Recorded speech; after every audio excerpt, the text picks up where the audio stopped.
Good morning. Good morning, Facebook.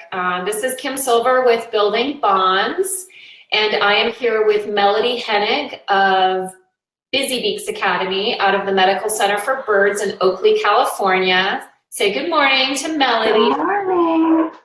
If somebody could be helpful to us, if you're watching, I see that Sarah Miles of Smiles Dog Training is watching up in Phoenix. If you could just comment that you can hear and see us before we dive into our broadcast, so that we know we're technologically doing okay before we go on. And while Sarah hopefully does that for us, I want to introduce our other guests that we have with us today, and I'll introduce my guest first. That is my blue-fronted Amazon, Oliver, technically Oliver Twist. He was adopted from Best Friends Animal Sanctuary in Kanab, Utah. This May will be 3 years I've had him. Tiffany, for letting us know you can hear. Yes, awesome. And so, Melody, you have somebody with you today too. Who do you? Yeah, this is my 35-year-old Yellow-Nape Amazon. His name's Sam. We call him Sammy, Samazon, a million different names. I've had him for almost either 9 or 10 years. I'm his third owner, and you'll see he has his good eye here, but on his other side he has kind of a deflated eye. And we'll talk about that a little bit more when we talk about aggression. So, but yeah, he's my sidekick. Great. Well, it's awesome that we have our little buddies to help us out today. And they're both green. So Melody is a registered veterinary technician, and she specializes in birds, so avian veterinary technician. And she works at the Center for Birds in Oakley, California. And if you're in the bird community, it's very well known and regarded medical center for birds. So Melody runs a little side out of there that supplements the practice called Busy Beaks Academy. And so really amazing work there, and that's why I wanted to invite her today to talk about what she does with her Busy Beaks Academy and also what she does at the Medical Center for Birds. So a big part of that is building trust with our patients in a medical practice, a veterinary practice, and then also with our own pets, whether they're parrots or dogs or cats or bunnies or horses, building that trust with them and getting them to cooperate in their veterinary care and husbandry. So that will kind of be the gist of what we're going to talk about today, this whole trust in training. And I have an agenda for us today, which for some reason hiding from me. And so I don't know if I'll be able to show it on the screen because technology is not working out with me, but I'm a planner and I wrote it down. Okay? So that I wouldn't find myself in this boat. So, okay. So Melody, tell us a little bit about Busy Beaks Academy and what you do there. So Busy Beaks Academy is the training business that we've made here at the Medical Center for Birds. And actually just turned 3 this January. Wow. I know, I can't believe it's been that long or that short. It just feels like I've been doing this forever because it's perfect. I love it. It's my baby. So here's a couple pictures from our training room. Busy Beaks Academy, you know, here at the veterinary hospital, we do things that we have to do because our patients are ill. And oftentimes we are fighting against the clock to try and address behavioral issues, training needs, even just getting to know your bird. And so that's where Busy Beaks Academy came from, is that we need more time. We have to put these things as a priority. And our training room is just across the parking lot. We've gone through other places too, but now we've set up camp across the parking lot. We offer private lessons, group classes. These pictures are from group classes. I do consults if one of our veterinarians needs help with a patient, or we're trying to triage something, come up with a training plan to teach medication or husbandry, or we have an aggressive patient biting or lunging. And so that's what Busy Beaks Academy is. And here at the hospital, we see only birds, any kind of bird. And so that's we work with just birds here for our training also, which is kind of unique just because of the different species, but the science is all the same. So that's good. We're going to talk about that more. Yeah. So let's talk a little bit about trust. Us in the animal training community, we refer to these things oftentimes as building up trust accounts with our pets. So can you maybe expand a little bit on what a trust account is and how we go about doing that and using maybe as an example? Yeah, I'm sorry, using who as an example? Parrots, birdies. Yeah, I'm sorry. Yep, that I wasn't sure if you said an individual or anyhow. So thinking about the trust accounts, there's some great articles out there, and we'll put the comments in after this live feed.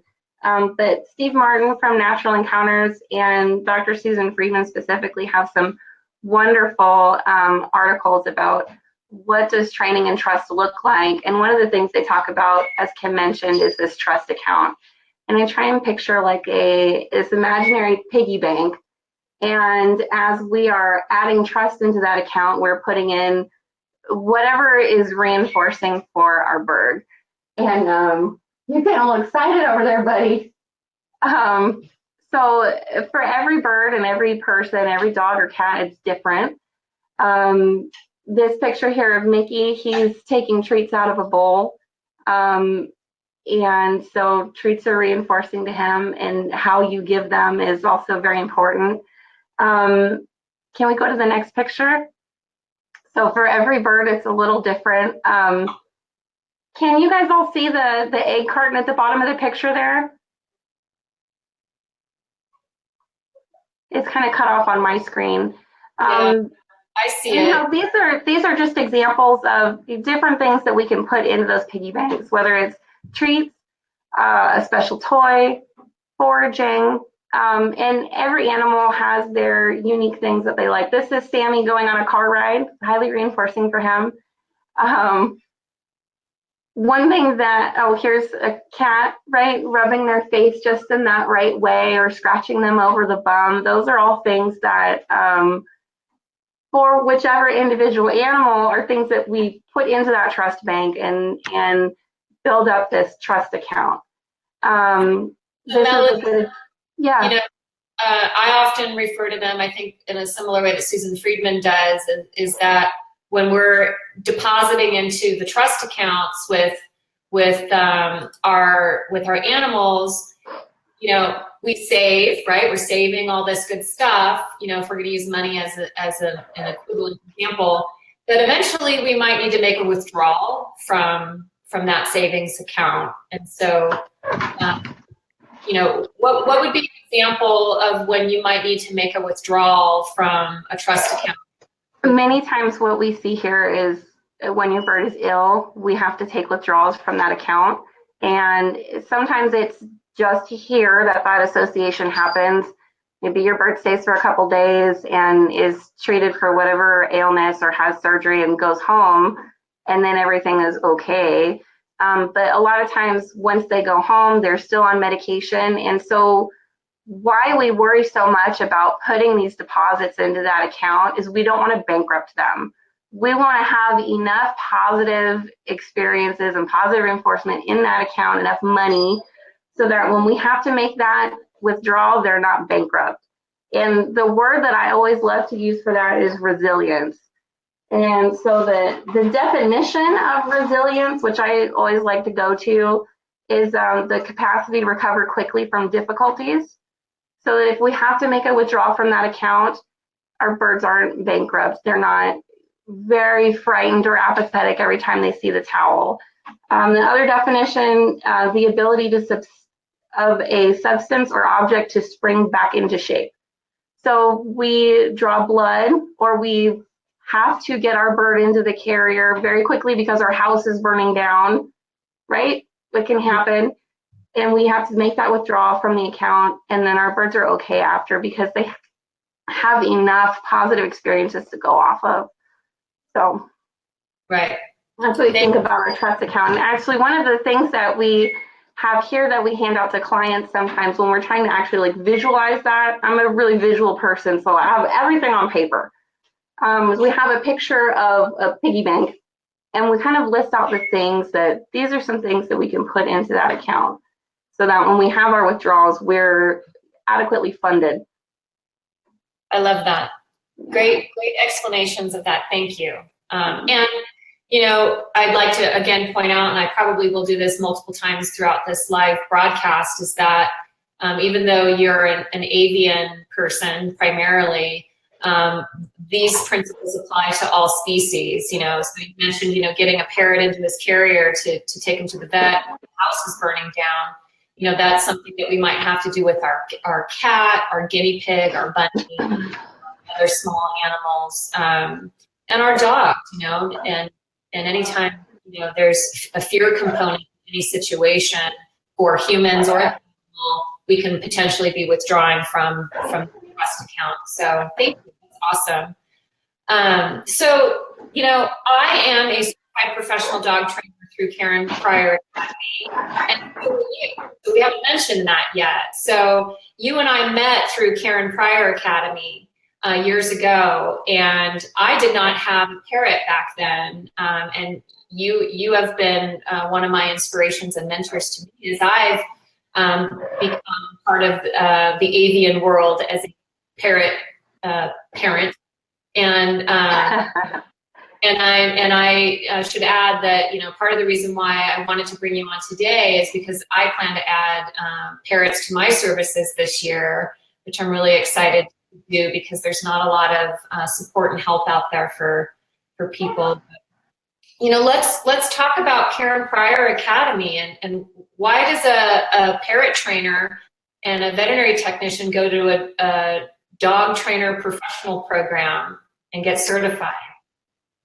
So my initial goal for the Karen Pryor Academy was to, one, because I don't know when to stop learning and I won't stop. And I've been told by several trainers, Jillian Cross over across the pond there, she says, you have to do this. As a step towards becoming a veterinary technician specialist in behavior. So the benefits that have come from it are just, you can't count them. I've met you, Tara, Nan, Arthur, millions of people that even though we may specialize in dogs or horses or whatever, the science is all the same. The reinforcement schedules, the bridges, the timing, all of that is the same. So once you get the individual differences and the species differences that may be there, you can take that science and apply it to anybody. And whether we know it or not, we're using that science 24/7. And so I actually use that, you know, I'm a certified dog trainer, as an opener anytime I go to a conference to talk about parrots, because a lot of people don't know what KPA CTP is. And so I kind of use that as my opener. Well, I'm a certified dog trainer, and everyone looks at me like, we're talking about parrots, but it's the science is all the same, so it's really okay. Yes. So I will, you know, I'm all about giving confessions about my own personal experiences, and I remember getting Oliver and being absolutely panicked that first week, and, you know, reaching out to you and a couple other folks who with more experience than me at the time. And you in particular came back to me and said, you already know what you do, you just don't realize you already know it. And it was such a confidence builder for me to go, aha, she's right, I know it. And so what I love about Karen Pryor Academy, and I agree with everything that you said, but what it has as an animal trainer, I refer to myself as an animal trainer because I'm not just a dog trainer. I have the knowledge and ability to, work with another animal. I am an expert at dogs. I will definitely be an expert at dogs because that is what I have the most experience with. And it's what I've devoted a lot of my energy and time and education, learning over the years. But this training started with, zoo animals and animals in water, dolphins and things like that. And as we talk about, positive reinforcement, for the label to talk about, science-based training, that's one of the labels that we use. And I remember Nate Arthur saying to me in an assignment I turned in, we had to, everybody knows this if you're a PPA person, how do you train a bear to go into a crate, right? A big travel trailer to move a bear. And I submitted a plan and Nan Arthur wrote back to me and said, you like your arm? Because the way you're doing it's gonna, rip potentially. And so this idea of being able to train animals, in a protected contact type way, and animals that are not cooperative in their own care is profoundly humbling. And we are working with species like dogs.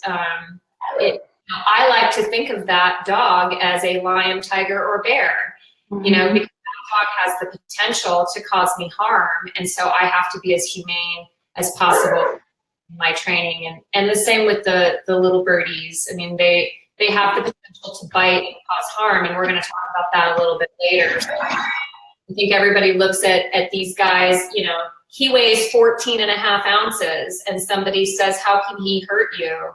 But he can. And so we'll talk about that. So I'm so glad to know you. And that is definitely a huge benefit for me too with Karen Pryor, meeting people like you and so many others. So, all right, let's talk about parrots, okay? We might be freezing up a little bit. Can everybody still see us? I'm not experiencing any technical difficulties, and I can Melody just fine. Okay. Okay, well, we'll just roll with it then. Tara sent a message that we might be freezing up, but I bet the playback will probably be fine, right? Well, I don't know. The broadcast is still going, and yeah, Jill says you're not freezing up, so it might just perfect. be. Okay. Thank you, Jill. Okay. Yeah. Thank you. Awesome. All right. Okay. We are going to talk about enrichment and foraging for parrots right now, and you've got some. Oops, I forgot to show I'm going to show it just because, we got to give Karen Pryor Academy a shout out. I'm sorry, because I'm very proud of all of us KPAs, and we had some photos that I failed to put up. No, you're fine. Hey, I just wanted to add on to what you were saying about, training with birds and how you think about dogs differently, that there, could be that potential for harm and things like that. One of the things that I find is so different about working with birds versus dogs, it's so much easier for them to let us know when they're done, which I think once you can really kind of tune into that, is really easy to read their body language and give them a break. Whereas on the opposite side, it could be very frustrating because if their wings aren't trimmed, and when we do dog classes, they're with their owners or tethered to the wall, and these guys can just take off if they want to. And that's one of the reasons why I love working with birds, because you have to really go that extra step to keep them involved in it, because any dog could just walk away, but they can just fly away. And I think it just makes it so much more interesting for me. And Sammy, he's very excited about this whole thing here. I don't know if you guys can see him posturing and waving back there, but he's really enjoying this. Oh, and then the other thing about, you know, it's so different about training with birds. I think that if you're not already a bird nerd, one of the things that you hear people say is, oh my gosh, they're so noisy and they're so messy. But once you've been assimilated into loving birds, that's one of the things that we really get to celebrate is, oh my gosh, he chewed up all this newspaper. Yes. He chewed his wood toy. It cost me $50. Yes. I shot a little video last night that I almost sent to you, and at the bottom of Oliver's cage is the remnants of a wooden toy.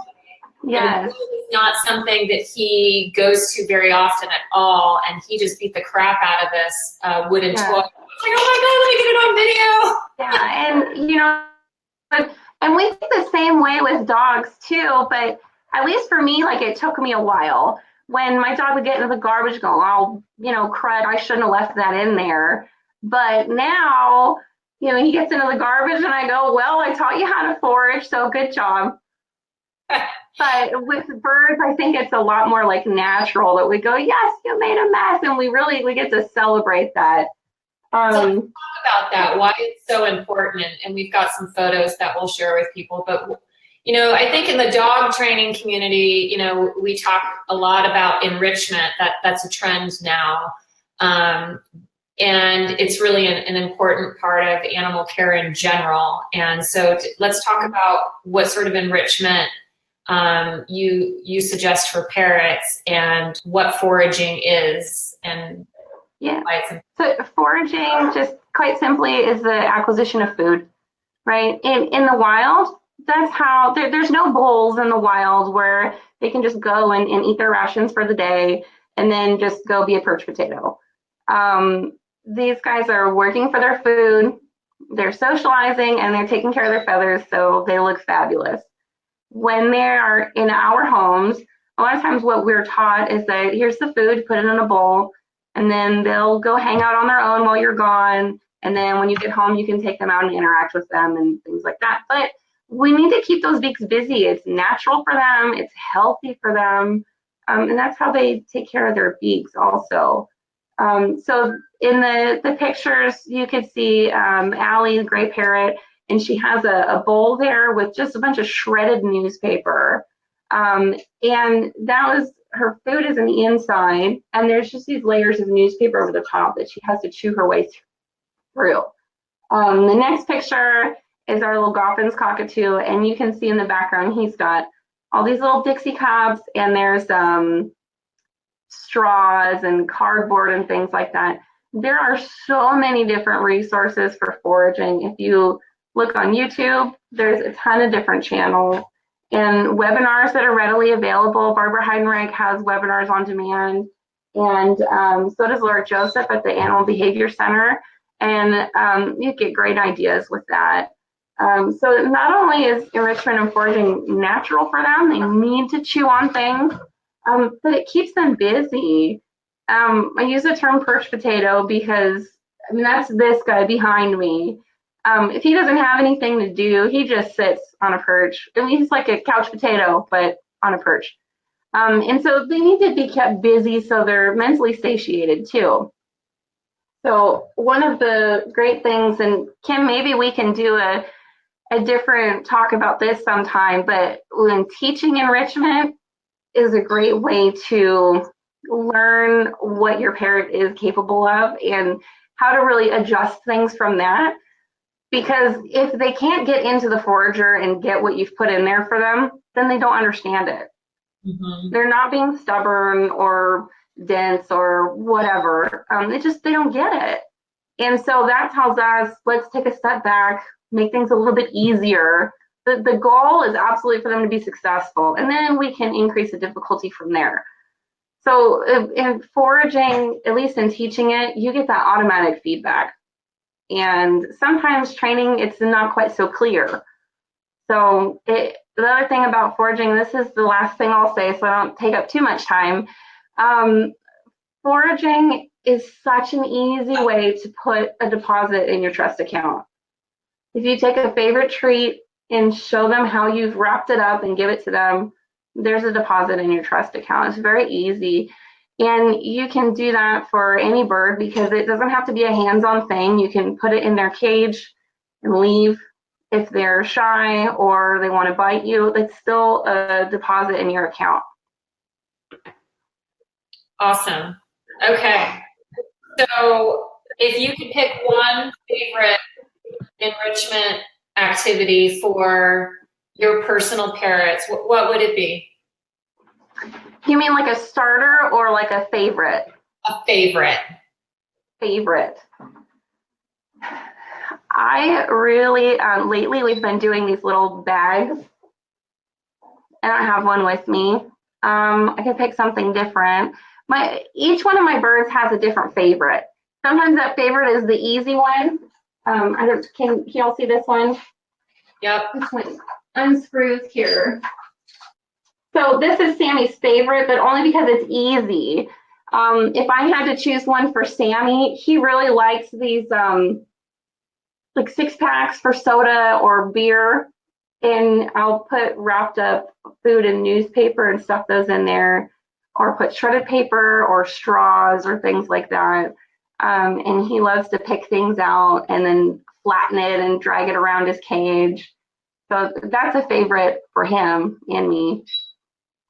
So your Facebook page in particular, you've done a lot of live videos and you show a lot of photographs of cage setups and stuff. So we're going to share your website and your Facebook page and your YouTube channel at the end of this. But I would just like to point that out to folks too, that, you know, having these things inside the cage or outside like Sammy's perch there, where you have the activities that are available for them to kind of do on their own, that it doesn't really require us to be there, you know, engaging them all the time.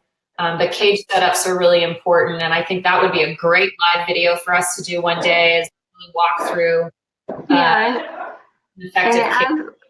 Yeah, and as you probably know, Kim, with Oliver, you know, foraging is not an innate behavior in most birds. We have to teach them how to do it. Yes. And the same thing with having a really like a nice cage set up with lots of enrichment and things to do. Sometimes those things can be really scary.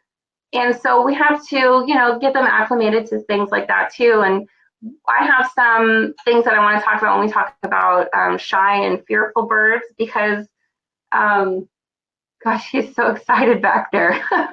I keep seeing him in there and getting distracted. So, you know, these things are not innate for them. So, yes, we want to keep them busy while we're away, but it's not an overnight process. And so we have to help them along with that. Yes, we do. Oliver is a good example of a bird that had to be taught those things because he really didn't do much of it, and he's a shy and fearful bird. So when we get to that, I love hearing your perspective on it. Next, we're going to talk about biting and lunging. And something important that I want to say, and that is that when we were talking about this, planning this live, and we were talking about topics, the word aggression came up, and we had a discussion about it, and we very quickly said we don't want to use that word because we don't want to label our animals as aggressive. We really want to talk about what is the animal doing specifically that is an unwanted behavior. And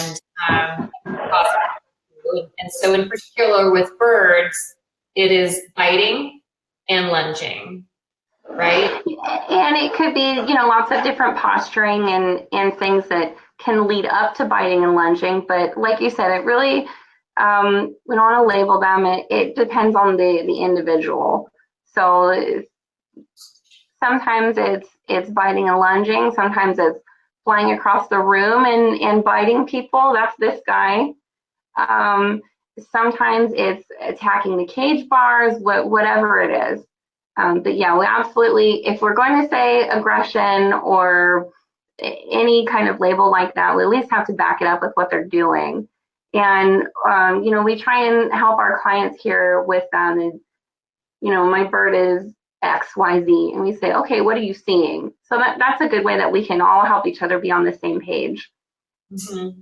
Describing the behavior and Absolutely. then the context in which it occurs too, right? Absolutely. That's a huge thing. And, especially when you're in the moment, well, I'll use Sammy as an example.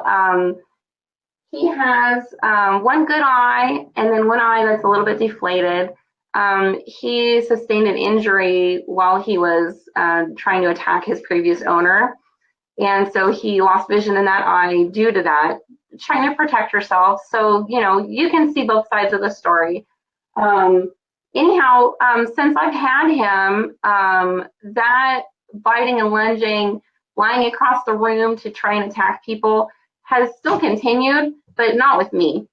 And being in that situation, Sammy still tries to bite and lunge and hits the cage bars with his beak almost every time he sees my wife, unless they are training together. And so I know how personal that can be. And sometimes it's really hard to take a step back and think about, what's happening around, what's the context, like you said, because we love our birds. We're caught up in the moment. And so breaking things down and then taking us and the bird out of the situation, just taking a step back to see what's the context, right?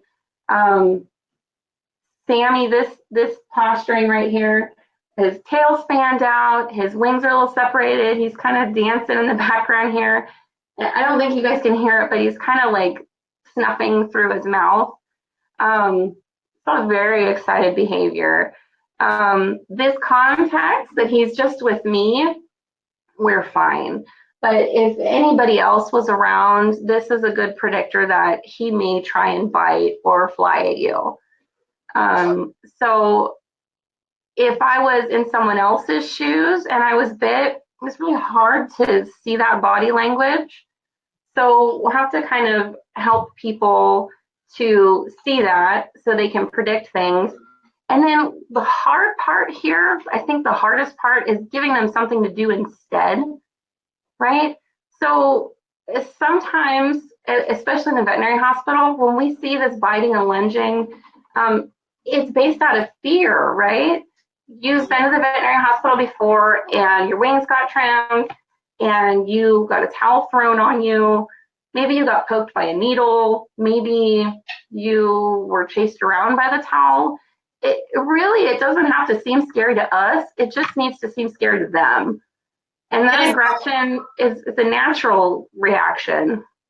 So can I interject here? You said something before about his posturing. He's doing this bebopping around and his feathers being fanned out. Anybody who's on Facebook or YouTube, watching videos of parrots, they'll see this behavior and go, oh my gosh, look at how cute that bird is doing certain things. And so, and it is cute, it's fun to watch. Super cute. But do you understand what that bird is actually saying to you? And again, putting the context in is that what you're seeing is a bird that is mildly or extremely stressed in a lot of these videos. It could be, and even that, we have to kind of break it down and say, like you said, he's stressed because his wings are out and whatever. But really, it could be he's stressed. It could be he's overexcited, like we were singing together. It could be that, I'm fearful and this is how I'm trying to get you to go away, right? Many times, especially here or at the groomer, if you're a dog or anywhere, right? The bite's kind of like a last resort.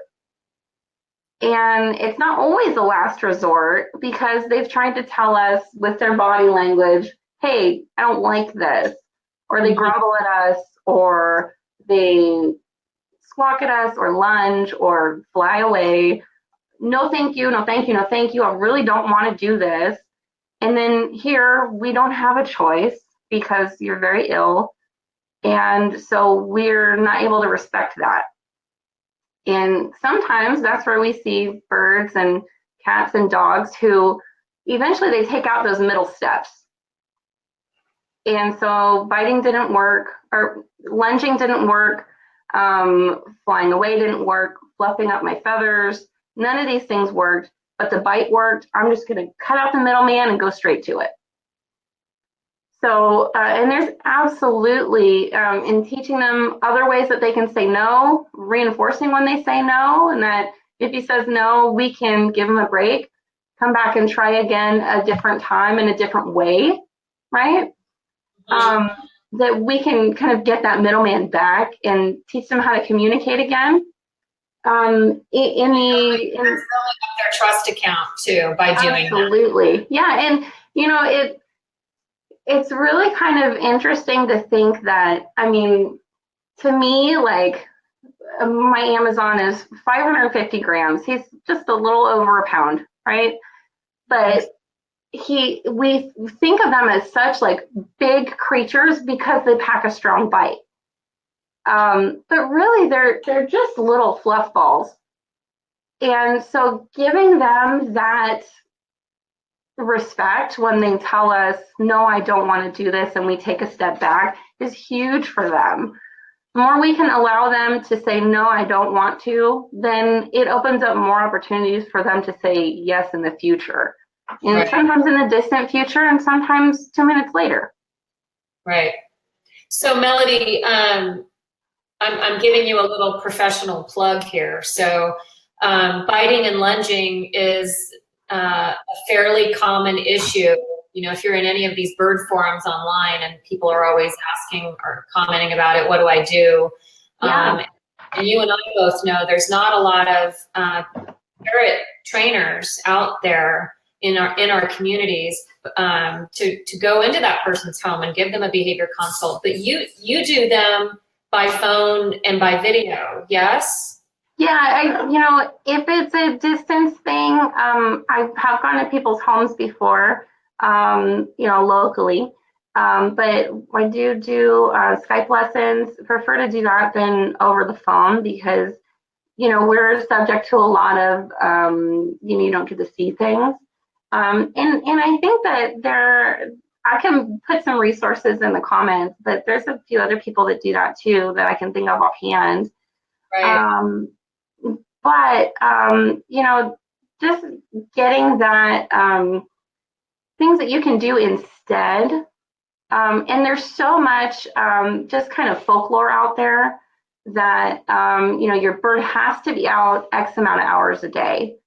And so sometimes we still, because we want to follow that and be good bird parents, we take our birds out even though they're trying to attack us, right? Mm-hmm. And right. So there's, Kim, you have a great one on your Facebook page. And then I think I attached one somewhere of a worksheet that Lily Chin did. And keeping them like under thresholds. That's one of the things we talk about a lot with biting and lunging, or sometimes I like to joke angry birds. Mm-hmm. And then like we talked about earlier, teaching them something different to do instead. Those are all deposits into our trust account. We can teach them target training. We can teach them hands-off behaviors. Sammy will wave. He does target training. He does stationing. And these are all things that my better half has been able to put into that trust account. Here's a lot of things that we can do instead. And the tricky part is, everything, but how do we make those things more reinforcing than biting? So, that's one of the biggest reasons why I see birds here is for biting and lunging. And, they do it to everybody, or maybe one person in the family, or everybody but one person. And I just love it because it's so much fun. Yeah. I have I have a bird, Oliver, who is shy and fearful, and of course could potentially bite if he's left feeling unsafe. And I also have dogs in my home, and so what I ended up doing for him, he's target trained.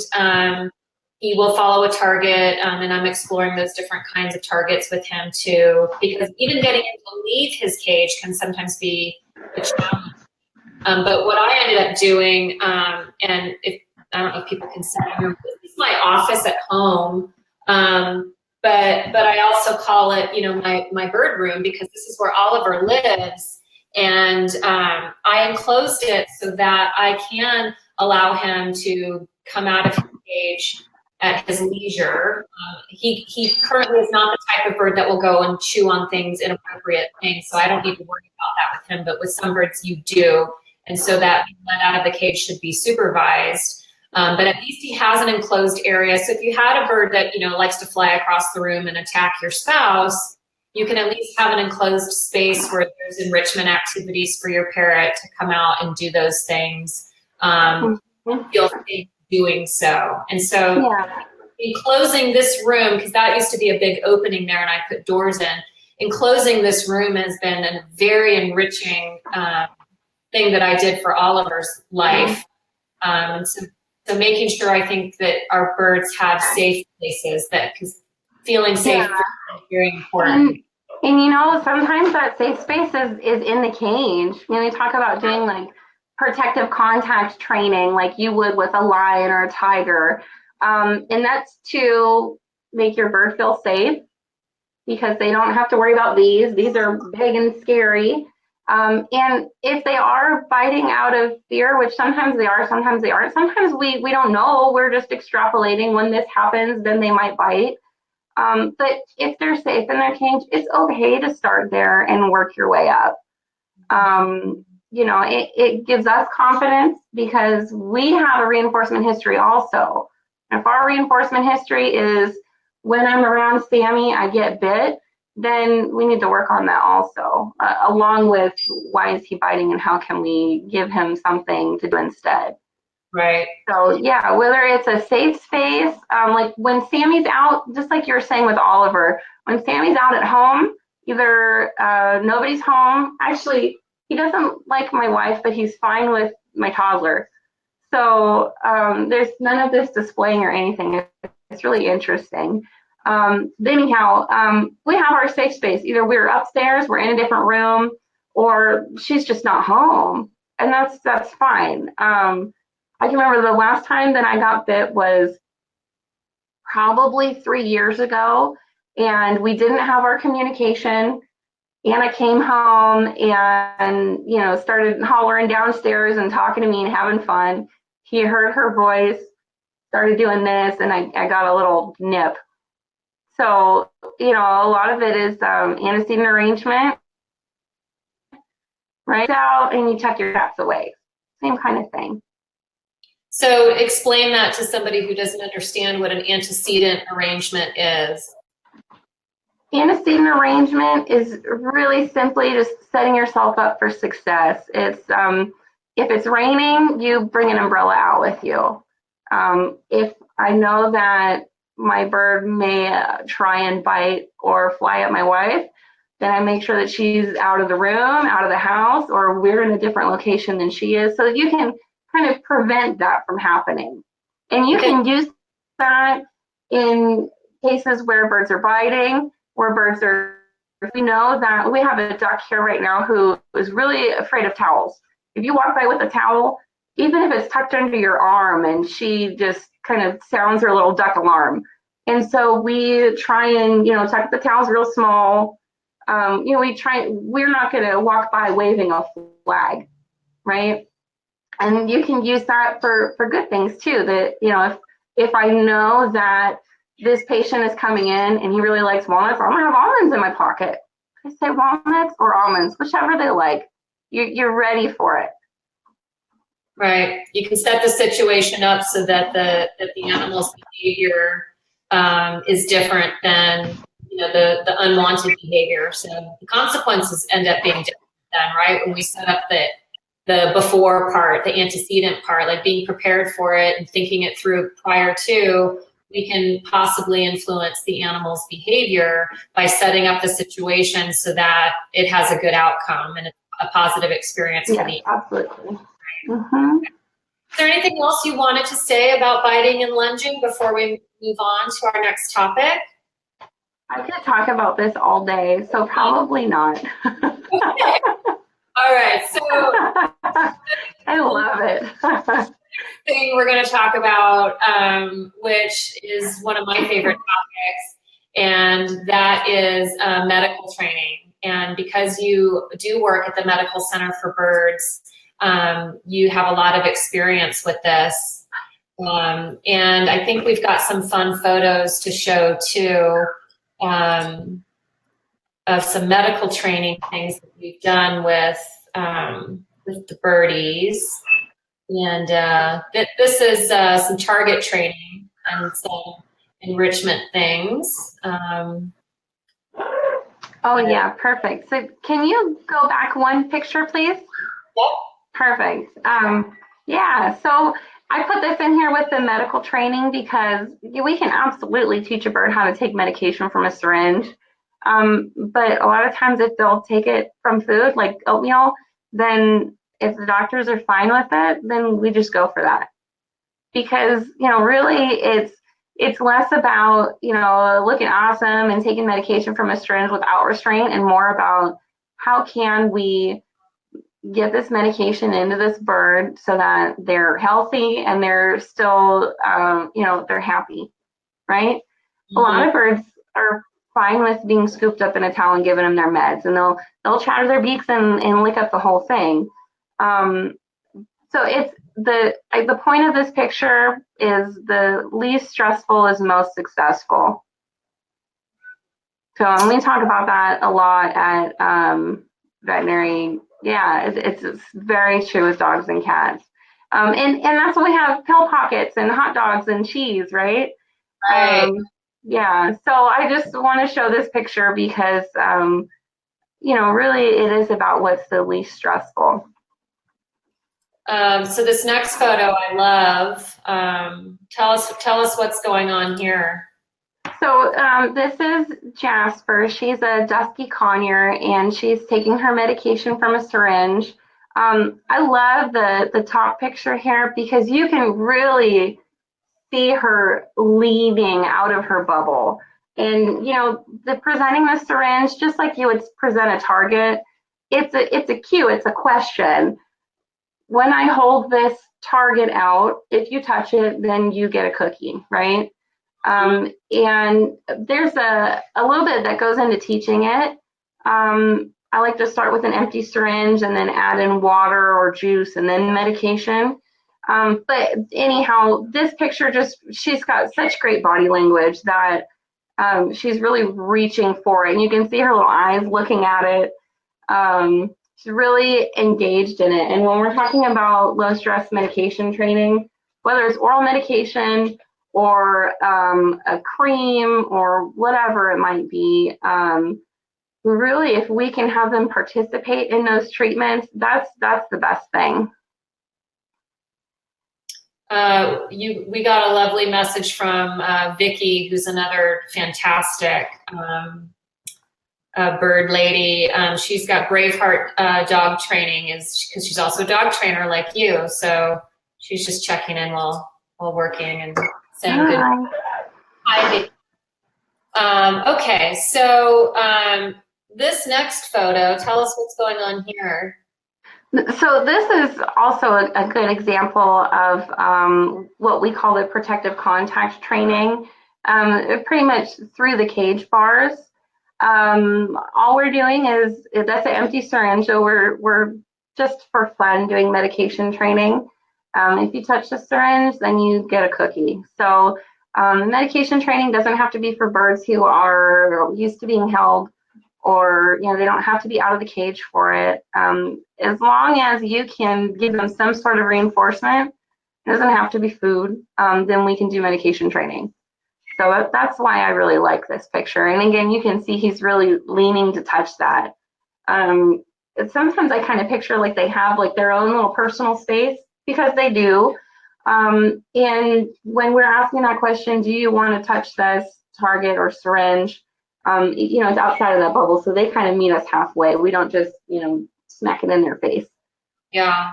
When I wish I would have pulled the photo up to share it, and maybe I can in the comments when we're done. But when I first got Oliver, I got a bit panicked about his nails, and that seems to be a theme with me, right? I seem to, yeah, I'm a little obsessed with animals' nails these days. But Deering English has a great video, and I don't know if it's still out there on YouTube. We'll have to put it in the comments. I'm pretty sure it's still there. Yeah, she has this great video of how she trained her little birdie to put his talon up on the cage bars, and then she was clipping his nails. And so in the spirit of that, that's what I have taught Oliver to do. And I was telling Melody before this video started, I've kind of slacked off a little bit. His nails are a little long, so I'm going to be going back to doing that, and I'll have to shoot some new video of it. But I have to go through my video and find what I have so I can share that with everybody. But it speaks to the protective contact type training, because Oliver's not the kind of bird that wants to be handled by me. When I got him, he couldn't even step up. And in the bird world, stepping up means, the bird is invited to, you put your arm out and they come up onto your arm, and it helps you kind of move them from point A to point B if you need to move them around. And he wouldn't even do that. He didn't know how. And he was 12 years old and did not know how to step up. So it's hard if you have a bird that won't step up to, even participate in these things. So I love these examples because they're great ways to deliver medication and trim nails and do some of the care, required for our parrots through these protected contact type ways. Here's another little guy. Tell us what's going on here around this. Well, Kim, why don't you tell me? Tell me what you see in this body language. What's the bird doing? Well, it looks like it's a syringe. Sorry, my point of view is like super tiny on the screen. So. Oh, I'm sorry. Oh, it's set up on a platform, but his feathers are close to his body, and he is. It seems as if he's leaning in. His pupils look okay, so he looks like he's tolerating being there. But I don't know what's around his neck. That's the part that I'm a bit puzzled. Yeah, don't worry about that. That's okay. Let's see. Can you see where he is on the perch? Or I can ask maybe somebody who's watching right now if maybe they have the picture a little bigger. He's leaning back. I do see that. Yeah, he's really leaning back. And so I really like this picture. And I have tons of videos of this bird where, we're able to get over that hump. But if you look at the body language, like you said, his feathers are real flat. And he is leaned back on the perch. Like, he's super leaned back. And the reason why I love this picture is because I always think of Dr. Friedman's quote, "Efficiency is not enough." And if you look at this picture and you, wow, cool, he's taking medication without a towel, but he's not enjoying it. And if you take a step back and think, well, if this continues like this, do we predict that, is he going to continue taking medication from a syringe? Probably not. All his body language is saying, no, thank you. I don't want to do this right now. And then totally different from the picture with Jasper, we're like way in his bubble. He's super leaned back and we're just following him with the syringe. So, there's a lot of things that we could be doing different. Just because there's not a towel doesn't mean it's the best thing. And that's something that, at least in the veterinary field with birds, we'll always try and bring up, because really every bird is different. We see birds who have a fear response to the towel. We see birds who have a fear response to hands. So this is another really good example of taking a withdrawal from that trust account. And we don't always do it on purpose, right? This would be an accident. We think we're doing the bird a favor by taking the towel out of the equation. But we're in his space. He's trying to tell us no, and we're not listening. And so that is an accidental withdrawal from the bank account on our part. So I love sharing this picture. And I should have put a picture in after, because we did see this and we're able to like adjust things. But anyhow, this is Bailey, and that body language just speaks millions to me.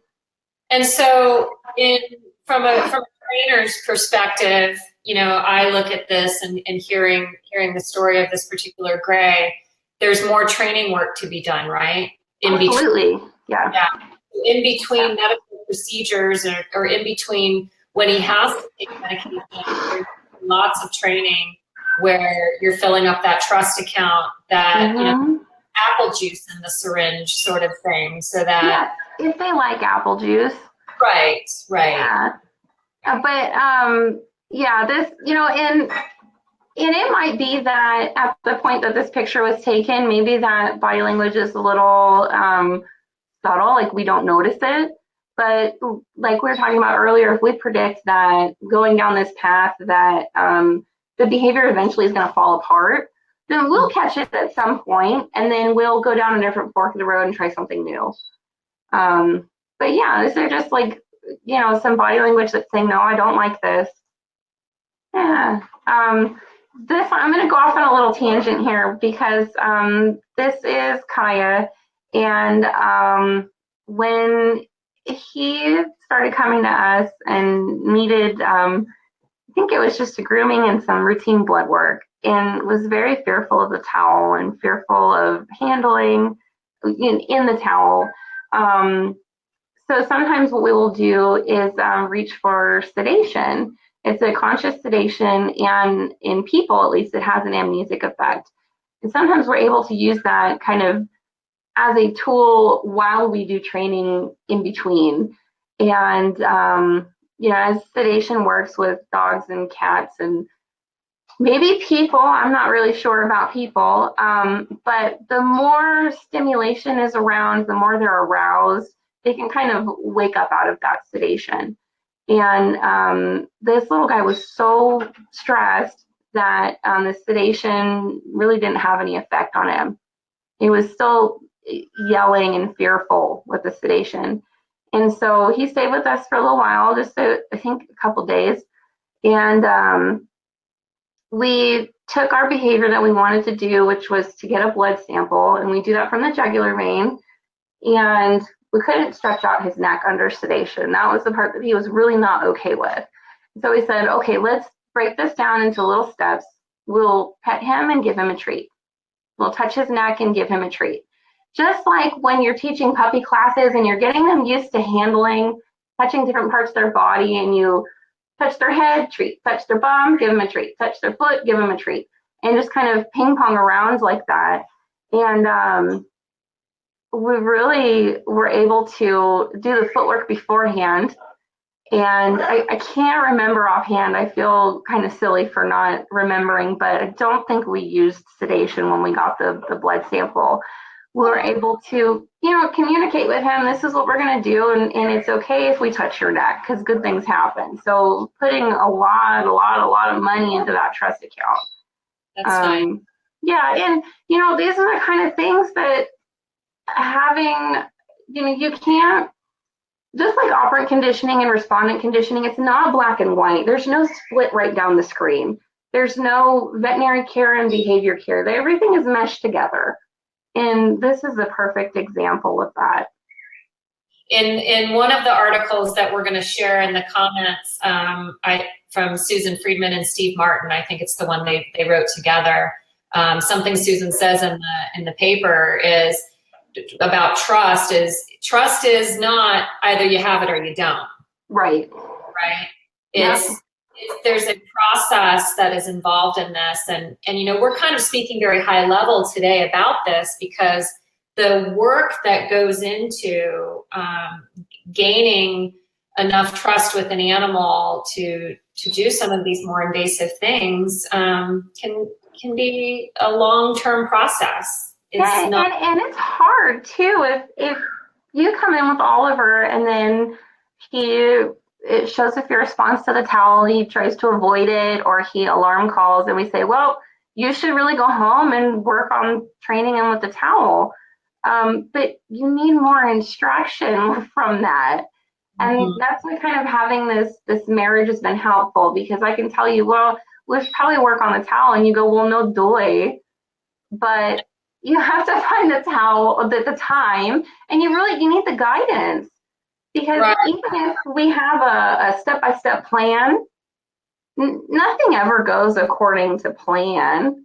You know, there's always forks in the road, and this one didn't work, and so we have to try something else. And so that's something that we really try to do here with Busy Beaks, is help people along the way. And because as much as we want your bird to enjoy things here, and a lot of birds do, even though we do some just nasty things to them, not on purpose, but because they're ill, we want them to have a positive experience here. And one of the things that we're trying to get to catch on, like kind of almost there, is these peanut visits. Bring your bird. We're not going to charge you. You just have to drive down here, and whatever treat your bird wants, we'll give them their treats. They can come out if they want, or they can stay in the cage, and then you guys just leave. It's fine. Yep, and we do that at that clinic. Go in and get on the scale, get a cookie, and go home. You don't even have to get on the scale. Just come. We will shower you in treats, and then you can leave. It's fine. No problem. I've heard to as happiness visits recently. So I like that. Yeah. So anyway, we've had some birds that do it, and it's not, a lot of the problem is the distance. We're out here in Oakley, which is like the middle of nowhere. But hoping that'll catch on, because it's a really good deposit into the trust account. And I'll put this resource in the comments, but while going to a lecture over horses, the presenter suggested that in this particular case, I think it was a 1-to-10 ratio.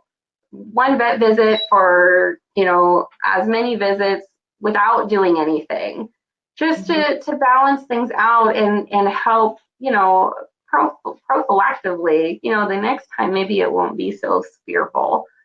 And that number is going to be different for every bird and every dog and every cat, depending on their history, what illnesses they've had, what experiences. But it has really stuck with me since Clicker Expo, because I try and think about how can we make things better for next time. Those peanut visits may help.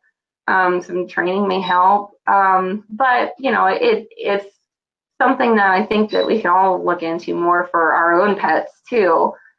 So, so I think that's a good segue for us to move into just our last topic of the day, which is shy and parrots, and all animals in general have the same.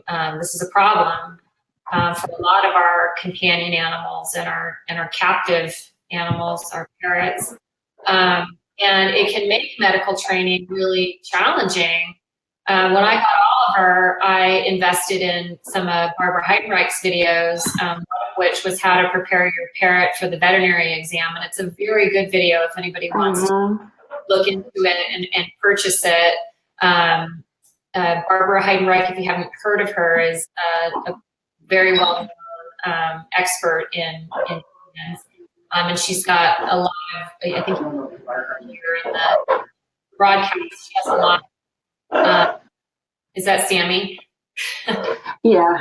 It has a lot of webinars that you can watch and videos. But so I watched this video of how to prepare your parrot for the veterinary exam, and I was just like, wow, this is amazing.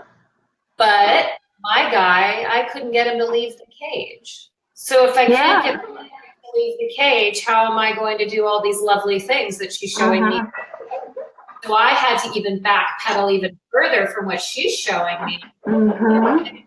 Okay, my goal now is to build enough trust in my parrot to get him to leave his cage. And then I need to get him to be on a flat surface with me. And then I might need a towel to be present on that flat surface, because right now, if he sees a towel, he's jumping back into his cage. He may not come out for days. That's how he is. Do you have a manners minder? I have a treat and train, and I have a pet tutor. Will you? Can we talk after? I want you to be my guinea pig. Yeah. Okay, good, perfect. Okay, sorry, I didn't mean to interrupt you. No, that's well. For the sake of everybody else, I'm telling you this, and you're going, oh, I can help you. So tell me what you think I can do with my treat and train or my pet tutor. Well, I'm here like in regards to the towel, right? And I'm just thinking it might be helpful unless you have a second person to help you with desensitization and counter conditioning. So wherever he can see the towel that he's comfortable, and then you can press your little button and he gets a cookie. Yep. And then the desensitization, you take a little step closer. That's that gradual introduction to the aversive stimulus. And then he gets a cookie.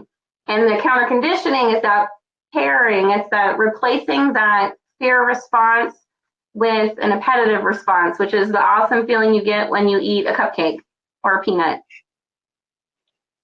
So, because I realize there are people possibly watching this that are not trainers, so they don't know this equipment that we're talking about. My treat and train is in the garage, otherwise I would go get it. The treat and train was originally called the Manners Minder, and it was developed by Dr. Sophia Yin, an amazing veterinarian who unfortunately but she was a pioneer in low stress handling for dogs and cats. That created an electronic treat dispenser, and so PetSafe has bought it over the years. You can buy that on Amazon for $110, roundabout price. If you go to my website, buildingbondstraining.com, I have an Amazon shop on there, and it's listed on there. That's cool. Yeah, it's an affordable alternative to the one I'm about to show you, which is the pet tutor. Let's see if I can get it on the. This is the pet tutor, and I have it on a base, but I'm going to take it off. And I actually just participated in the trade-in program. They've got a new version of it that is a long distance app controlled, Bluetooth controlled.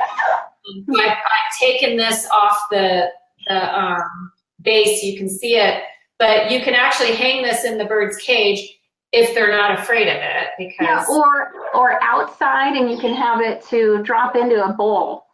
Yes. Yeah. Let's do it. Yeah, it's gonna be good. So this is the pet tutor. You'll have to Google this and find this online. They don't do affiliate programs, so I don't have it on my Amazon shop, but they're lovely to have. This will run you $300, just this without the base. So in comparison, to deliver treats to an animal who might be fearful of a person or hands coming at them, afraid to fall, like you're saying. Awesome. Thanks for pointing that out. That's cool. Okay. So, shy and fearful birds. Okay. So, I think one of the things that I wanted to talk about that I hear a lot with fearful birds or shy birds is that, especially if they're a rescue, for a dog or a cat or any animal that's a rescue, we kind of, as people who are sympathetic and we love our animals and we can, we feel really bad for them, we kind of like cling on to that. And so sometimes with shy animals, they may have a bankrupt trust account. And sometimes they don't know. They've never been out of the cage. And I mean, I know that teaching a bird to step up is like one of the most common behaviors. But if I told you, hey, Kim, let me give you a piggyback ride, if you were smart, you'd be like, no, right? I mean, I don't know. And so, gosh, as like one of the things that we like as a parrot community just really expect from our birds, that's a big deal. So I don't know, but a lot of animal training, sometimes our expectations of what we think yeah, a dog or a bird yeah, should to do. right. You should let me drag you around by a rope. Like, come on. And Yeah. even I'm seeing it with my toddler. He won't let me hold his hand because he doesn't know if I'm going to take him into the bath or make him go inside or whatever. And I don't think he likes the restraint.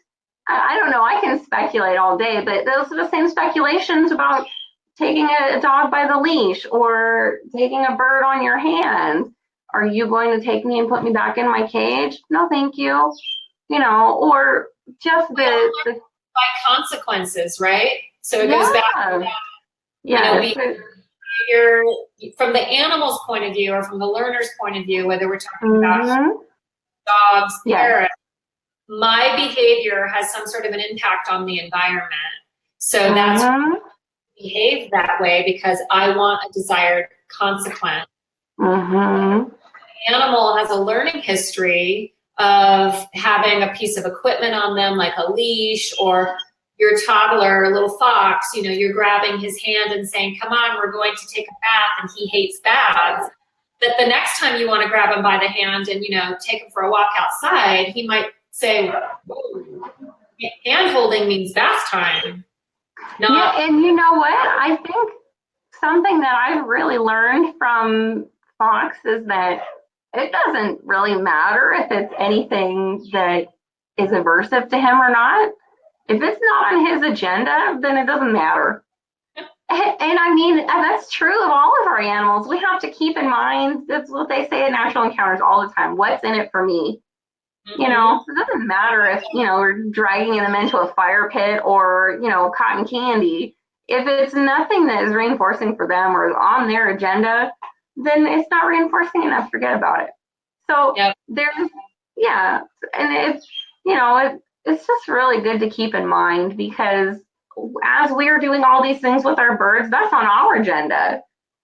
And to realize, that they have their own agenda. You don't have to take your bird with you to go watch your favorite show or whatever. It kind of helps us plan a little bit better, especially when we're working with shy and fearful birds. They have to come out of the cage. No, they don't. They don't, especially, if that's where they're more comfortable. And you can absolutely build up trust with them in the cage. Yes. And if you think about that even further, a fearful bird is not going to eat treats from you if they're stressed. This is what I tell my clients is that they're not like us. They don't stress eat. And so that's a really clear sign for me is that if they're not willing to take a treat, then we need to come back later. Yeah. Change things around or give it a break, get a higher reinforcer. So yeah, and with our rescue animals, as much as we can get, feel their plight and their history, and I can definitely do that with Sammy too, with his eye injury. And in the first 10 years of his life, he was only in a cage and never came out. The next 15, he was only out of a cage and lived under couches and attacked people's feet and things. And so, and then he got his eye injury. He was hit with a stick. And so you can feel really bad for that, but we can't let it get in the way of moving forward.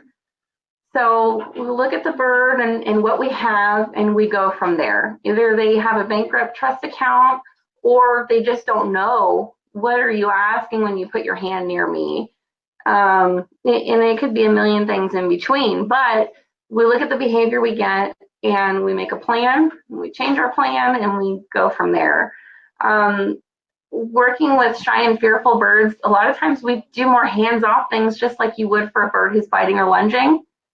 If you can't hand them a treat because they're afraid of hands, you can drop it in a treat bowl. You can do like your cup you have with Oliver, or we showed the picture with Mickey. a lot of different ways you can do it, off of a spoon, or I love setting up a separate treat bowl. Only treats go in there. So they make that association. When there's a treat in the treat bowl, that's where I go to get my cookies. And working with these shy and fearful birds who don't want to come out, they have a fear response to our hands. They don't know how to step up. You know, they may just kind of go to the backside of the cage when we approach them. You know, I just totally lost my train of thought. Well, I'm going to help you out because Thank you. I don't want to keep people too long. It's 11. Oh, yeah. Yeah, we don't want to make this a 2-hour live, and I have a Doberman waiting for me at noon. Oh, sorry. No, I have about 15 more minutes before I have to head out the door. But so I want to kind of address just a couple of things about shy and fearful birds, and then we'll share your contact info and how people can get in touch with you. Can I just really quick, because I just remembered. Yes. You know, working with a lot of the things that we're told to do, like take your bird out of the cage, X amount of time, whatever. You know, we're told a lot, and we can talk more about this later maybe, because it's definitely something that could just stand on its own. You know, you sit by the cage, you talk to them, you leave your arm in the cage so they can get used to it. If we're not watching the body language and working with that appropriately, those are more accidental withdrawals from our trust account. Anyway, that's the last thing I wanted to say. That's really a good point. Thank you for mentioning it. Before I even move on to just make a couple of other points, is that Melody and I have talked about possibly doing a more regular live, shorter, I promise, not over an hour type stuff, but pick one topic. So like, let's say, you know, you've got a bird that's cage bound. What are the ways we can help that bird overcome, you know, his leaving the cage and build his confidence and coming out, wanting to be out. And so any number of topics, if any of the birders out there are interested in that type of thing, Melody and I want to start doing that for you and give you free information via Facebook Live and doing these things.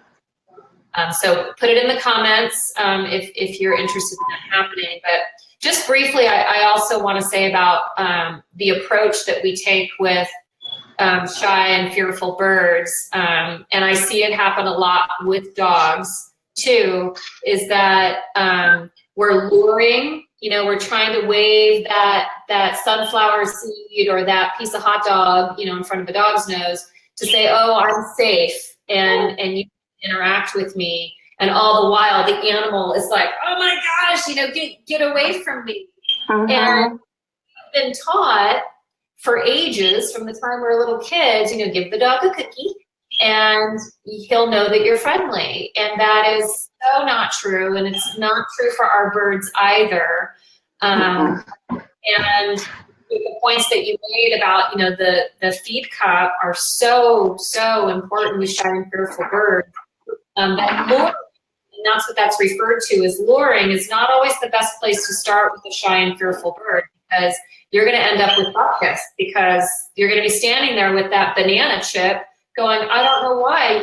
He loves the banana chip when it's in his cup, but why won't he take it from my hand? Using classical conditioning, you know, like you talked about earlier in medical training with, you know, I touch your talon, you get a treat. I touch your talon, you get a treat. Well, with the shy and fearful bird, and this is what I did with Oliver, was here's my hand, treat in the feed cup. Here's my hand outside the cage. Like, all I'm doing is saying, hey, I have hands. I'm a human and I have hands. Is treat in the treat cup.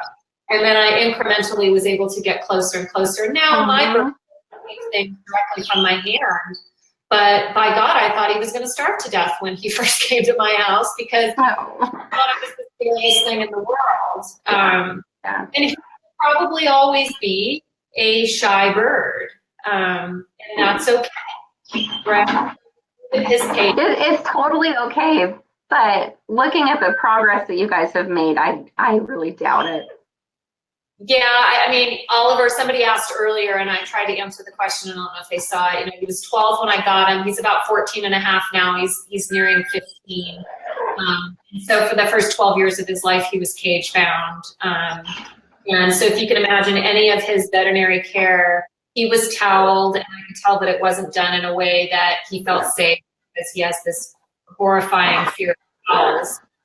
I've even tried to put a towel on my arm to get him to step up, and that was frightening. Even wrapped hanging down, and that was frightening for him. So he has overcome a lot of the fear with, but he still harbors some as well. So anyway, so thank you so much. That's great. Thank you for hosting me. So awesome. Okay, so just some final things. You have a YouTube channel, and we really wanted to show video today, but we discovered with this platform that we're using with the Facebook Live, that trying to stream video would probably crash us. So we did try it. But if you go to YouTube, it's Medical Center for Birds and Busy Beaks Academy is your YouTube channel, right? Yeah. You want to go and subscribe to that YouTube channel. And then this is Melody's website, and it's pretty tiny. But Melody, you could probably link it in the comments when we're done too. Yeah. But it's busybeaksacademy.com. Pretty simple. And I have Melody's website right here. Pretty awesome. And you can see all the services that she offers, including the group classes that they offer at the Medical Center for Birds. So be sure to check that out. And then where I see you do a lot of things is on your Facebook page. So on Facebook, it's Academy, if you do a search, and you do a lot of live videos. That's where Melody has a lot of her cage setups and things that I personally really like to get ideas and poke around and watch those videos. Is there any other contact info that you would like to give that we haven't already?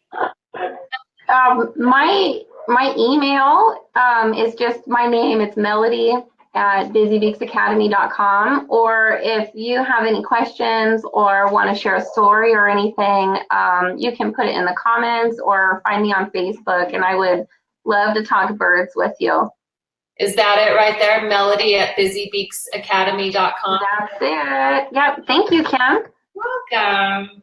And of course, you all are watching this on the Building Bonds Facebook page right now. Building Bonds is in Tucson, Arizona, so southern Arizona, and we're going to start adding birds to our services later this year. Really excited. And then Melody is in Oakley, California, at the Medical Center for Birds. And again, she can do Skype sessions with you if you need some remote type help. So anything else other than a big thank you to everybody for tuning in that you'd like to say, Melody, before we end? Thank you. Awesome. Thank you. It's been really lovely having you and sharing all your knowledge with everybody. Thank you. Thank you, Kim, for doing this. You're welcome. All right. Bye, everybody. Have a great day. Bye.